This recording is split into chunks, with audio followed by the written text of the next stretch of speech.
L'information juste et vraie, mesdames et messieurs, vous êtes nombreux à nous suivre sur Weli TV. Voici un autre numéro du journal hebdo, à l'instant les titres.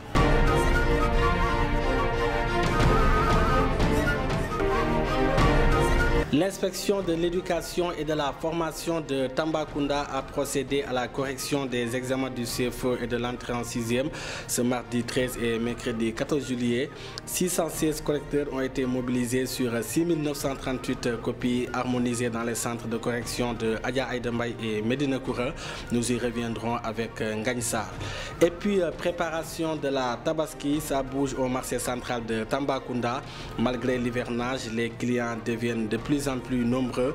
Toutefois, l'insécurité s'invite à la fête. Les marchands font un appel du pied au maire de la commune pour un appui sécuritaire. L'ONG VIS, avec son projet Investir dans l'avenir, a procédé ce samedi 10 juillet 2021 à un forum sur l'emploi à Tambacounda dans les locaux de la place de la gare, avec notamment la visite des élèves, des étudiants, des diplômés et des jeunes du secteur informel. Et enfin, la chronique de la semaine mettra fin à cette édition. Khalidou Nyalel Diallo reviendra sur la différenciation entre les couleurs de l'arc-en-ciel et de la LGBT. Si vous nous suivez, voici le développement.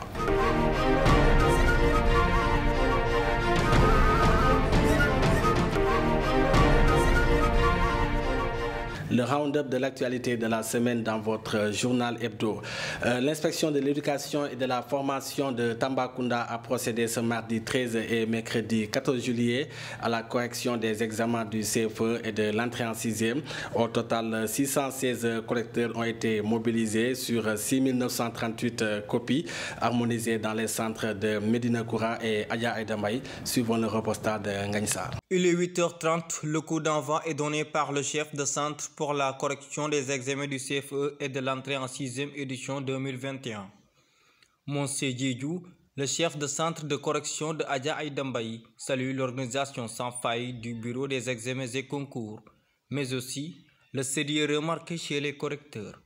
Voilà, et cette année, il y a une innovation qui a consisté à scinder en deux centres de correction pour un peu alléger le travail compte tenu des leçons apprises l'année dernière. Donc ici à Adja Aïdambay, la correction a démarré effectivement à 8h30. Il n'y a pas assez d'absents. Et ils ont mis en place 7 salles de correction. Et dans chaque salle, on a affecté 40 correcteurs qui doivent corriger au moins 50 copies. Voilà, donc le dispositif est déjà mis en place. Et cela, il faut saluer le bureau des examens et concours, en l'occurrence Abou Sané et Cheikh Sissoko, qui ont su innover cette année parce que les responsables de salles, de centres ont vu leur tâche facilitée parce que les outils ont été déjà élaborés à la base. Donc, ce qui fait que nous, ici, le travail est un peu amélioré parce qu'ils ont presque anticipé sur le travail que nous devions faire. Donc, les conditions également dans lesquelles nous sommes sont très bonnes. Les gens ne se plaignent pas. On a quand même les gens qu'on m'a affectés cette année. Vraiment, je remarque qu'il y a du sérieux dans ce travail. Et nous espérons à ce rythme que les travaux vont terminer vraiment à temps. Du côté du centre de correction de Medina Koura, Soleil Danfaha en était le chef de centre. À son actif 7 salles de correction, dont 40 correcteurs par salle. La particularité, c'est la salle arabe avec 39 correcteurs mixés. D'après M. Danfaha, le travail s'est bien déroulé sous la supervision des inspecteurs. Le travail lui-même a démarré à 8h. Les inspecteurs étaient là pour partager, le corriger avec les responsables de salle. Et on finit de faire le prélèvement et ils sont à la tâche comme ça. À cette heure, les premières corrections sont terminées. Nous attendons un peu pour faire un maillage au niveau du secrétariat et faire des croisés pour la deuxième correction. Voilà où nous en sommes présentement. Les effets, c'est ce que j'ai dit. Donc, si nous prenons le nombre, c'est quelques 350 qui sont mobilisés pour ce centre seulement. Ils sont 600. Mais la particularité ici, c'est l'arabe, où on a un peu ajouté. parce que dans chaque salle, on a dit qu'il y a 41 personnes. Donc, et la salle arabe qui fait 39, plus le secrétariat où on a 21 autres personnes. Donc, c'est comme ça que c'est réparti. C'est vrai qu'on a eu quelques absents, mais on a pu suivre avec les autres. Le bureau est en train de coordonner et progressivement, nous avons d'autres correcteurs et secrétaires qui sont en train de faire le travail au niveau du centre. Donc, présentement, pour la première correction, c'est déjà terminé. En somme, plus de 600 correcteurs ont été mobilisés pour la correction sous la coupole du Bureau des examens et concours. Pour une fois de plus, l'inspection de l'éducation et de la formation de Tambacounda a gagné le pari de l'organisation. Merci beaucoup à Ngagne Sarr. Comme annoncé dans les titres, l'ONG VIS avec son projet Investir dans l'avenir a procédé ce samedi à un forum de l'emploi à Tambacounda, lequel forum a refusé de monter dans un espace standing de plusieurs organisations et structures basées à Tambacounda. La visite des élèves, des étudiants, des diplômés et des jeunes du secteur informel ont marqué la cérémonie. Le chef de projet au micro de Moussa Ndiaye. On est ici aujourd'hui au Forum de l'emploi et de l'insertion qui s'adresse à toute la jeunesse de Tambacounda et plus en général de la région de Tambacounda où on réalise notre intervention. Avec ce forum, on avait l'objectif de vraiment mettre en contact et relier les jeunes avec les opportunités, toutes les structures, les établissements de formation, les entreprises qui sont présentes sur le territoire pour leur faire connaître les opportunités qui se présentent et qu'il faut vraiment saisir. Aussi en tenant compte de sa propre formation, de ses propres intérêts et son profil. Ça a été très intéressant de voir d'écouter toutes les interventions. On a pu écouter l'intervention de l'AMPEJ. Il y a aussi l'inspecteur du travail, le KOSP, les 3 FPT et aussi l'armée et la gendarmerie qui nous ont vraiment expliqué quel est leur rôle dans le développement et dans les opportunités des jeunes. Et j'espère que les gens ont vraiment pu profiter de cette opportunité. Et après, ils auront aussi l'opportunité de passer dans chaque stand pour avoir plus de renseignements, déposer aussi les CV, se présenter et mieux se connaître. Ça sera juste pour cette journée. On a prévu le forum seulement pour la journée d'aujourd'hui. Et la suite, ça sera toujours l'accompagnement de VIS dans le cadre de nos 2 projets, Vivre et réussir chez moi et Investir dans l'avenir. Continuer à accompagner les jeunes. On vient de terminer des formations en technique et recherche d'emploi pour vraiment pouvoir les accompagner dans la présentation et aussi la valorisation de ce qu'ils ont appris dans leur formation et aussi avec les opportunités de stage, de professionnalisation qu'ils ont déjà réalisées. En fait, on vient de terminer une formation qui a pu engager plus ou moins 80-90 jeunes. Mais aussi notre projet Investir dans l'avenir a commencé avec une formation en gestion d'entreprise dont 297 jeunes ont pu bénéficier et aussi une formation en technique et recherche d'emploi pour 112 jeunes. Du coup, c'est à partir de ça qu'ils ont été sélectionnés pour entreprendre des formations ou bien des kits de démarrage d'entreprise. C'était le chef de projet de l'ONG VIS au micro de Moussa Ndiaye. Et puis, préparation de la Tabaski 2021, le marché central de Tambacounda en pleine effervescence. Malgré l'hivernage, les clients occupent massivement les lieux de vente. Entre vols, agressions et menaces, les marchands souffrent de tous les maux.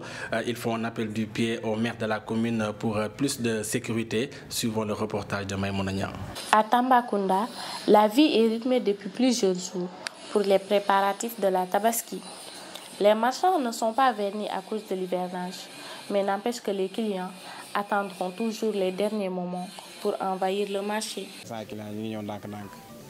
À Tambacounda, les clients tardent à venir pour l'instant. Ils viennent petit à petit. Ils attendent les derniers jours pour envahir le marché.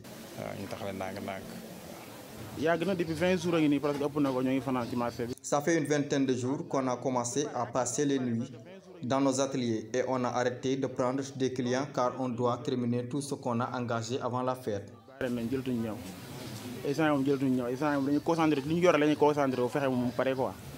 Toutefois, l'insécurité s'invite dans les préparatifs car les cas de vol et d'agression ne cessent de s'augmenter.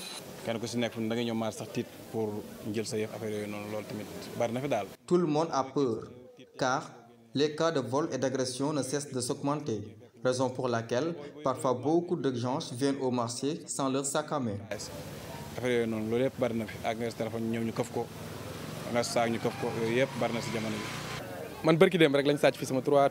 Ça fait même pas 3 jours qu'on m'a volé 3 pantalons. Je les avais déposés sur un mannequin et à mon retour, ils ont volé les 3 pantalons. Nous demandons à monsieur le maire de placer des lumières pour au moins diminuer les cas de vol et d'agression. On demande aux autorités de renforcer la sécurité. On sait que ça ne sera pas facile, mais au moins réduire les cas de vol et d'agression.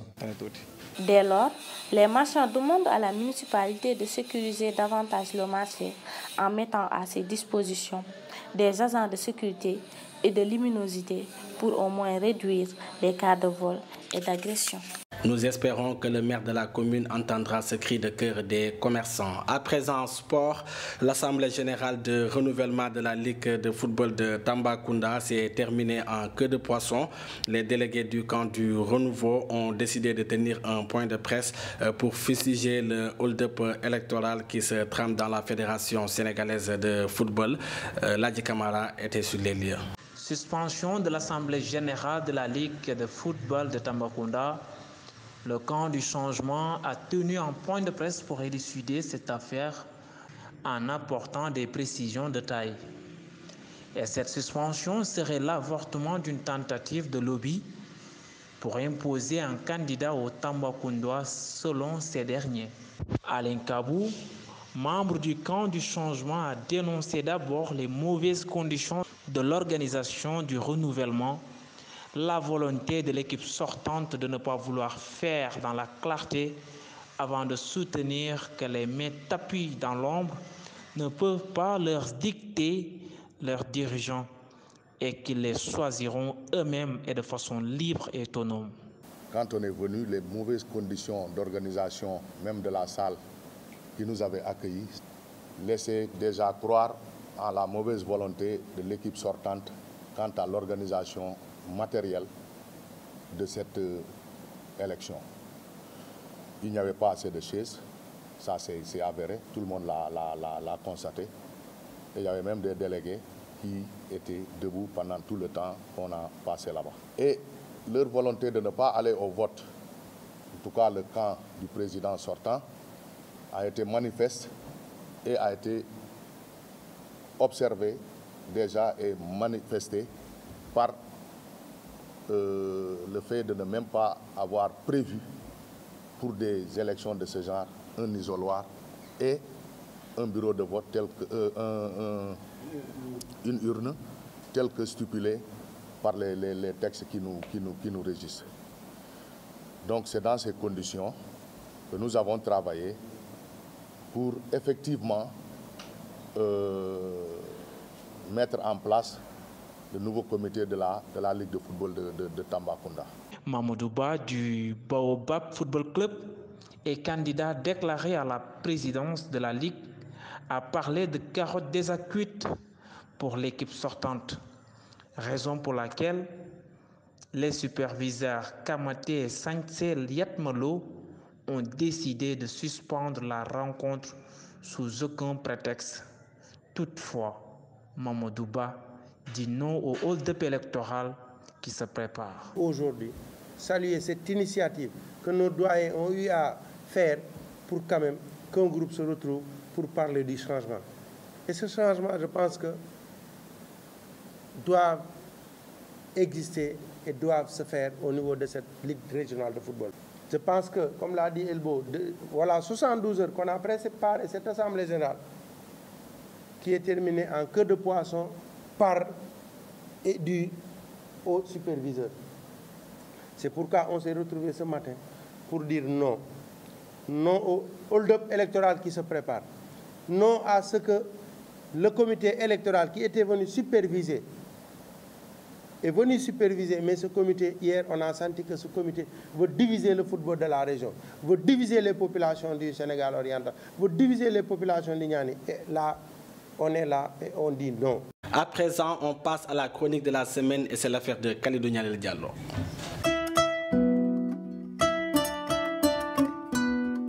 Bonjour. Devant un arc-en-ciel, nous sommes tous des enfants hypnotisés et émerveillés par les couleurs qui apparaissent devant nos yeux comme par magie.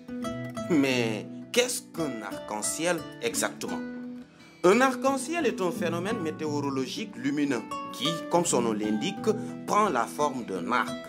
On peut l'observer dans le ciel après une averse de pluie lorsqu'il y a des gouttes d'eau dans l'air et que l'on tourne le dos au soleil. Avec une telle disposition, et si le soleil n'est pas trop haut dans le ciel, nous sommes assurés d'apercevoir nettement les couleurs qui composent l'arc. Le violet, l'indigo, le bleu, le vert, le jaune, l'orange et le rouge. Les couleurs gardent continuellement le même ordre d'apparition. Cependant, même si l'on dénombre cette couleur clairement visible à l'œil nu, l'arc-en-ciel est en réalité constitué de toutes les teintes situées entre le violet et le rouge. Les nuances sont par conséquent infinies. Mais qui a découvert tout ça? Il s'agit d'un célèbre philosophe, mathématicien, physicien, alchimiste, astronome et théologien britannique, Isaac Newton. Lorsqu'Isaac Newton réalise son expérience de la décomposition de la lumière à l'aide d'un prisme, le physicien dénombre tout d'abord 5 couleurs, les primaires bleu, rouge et jaune et les secondaires vert et violet. Finalement, il décide d'ajouter l'indigo et l'orange afin d'obtenir 7 couleurs car pour de multiples cultures occidentales, et ce depuis des siècles, le chiffre 7 est considéré comme magique. En effet, il existe beaucoup de coïncidences historiques, mathématiques et physiques autour de ce chiffre. On le retrouve disséminé partout. Les 7 déluges, les 7 jours de la création, les 7 jours de la semaine, les 7 péchés capitaux, les 7 merveilles du monde, les 7 continents, les 7 planètes majeures, les 7 organes vitaux, les 7 notes de musique, etc. Un phénomène naturel qui n'a rien à voir avec le drapeau des homosexuels communément appelé drapeau arc-en-ciel. En effet, ce drapeau dit arc-en-ciel est l'œuvre d'un ancien soldat de l'armée américaine devenu artiste du nom de Gilbert Baker qui, en 1978 en Californie, a eu l'idée de créer un drapeau ou une banderole qui devienne l'étendard du cortège. Il assemble 8 morceaux de tissu de 8 couleurs différentes, rose, rouge, orange, jaune, vert, bleu, indigo et pourpre. C'est ainsi qu'est né l'étendard symbole de la communauté LGBT qui représente pour eux à la fois l'idée d'inclusion, la diversité et la tolérance. De 8, le nombre de couleurs est passé à 6, le rose et l'indigo étant enlevés. C'est à l'occasion d'un défilé en mémoire d'un conseiller municipal de San Francisco assassiné que le drapeau à 6 couleurs est brandi pour la première fois. Il se propagera ensuite dans les autres États américains, puis dans le reste du monde pour devenir aujourd'hui l'un des emblèmes mondiaux de la communauté LGBT. Alors, la question qui nous taraude l'esprit après cette comparaison est la suivante. Porter par-devers lui des couleurs naturelles de l'arc-en-ciel, est-ce une raison de qualifier un tel d'homosexuel? Faisons très attention.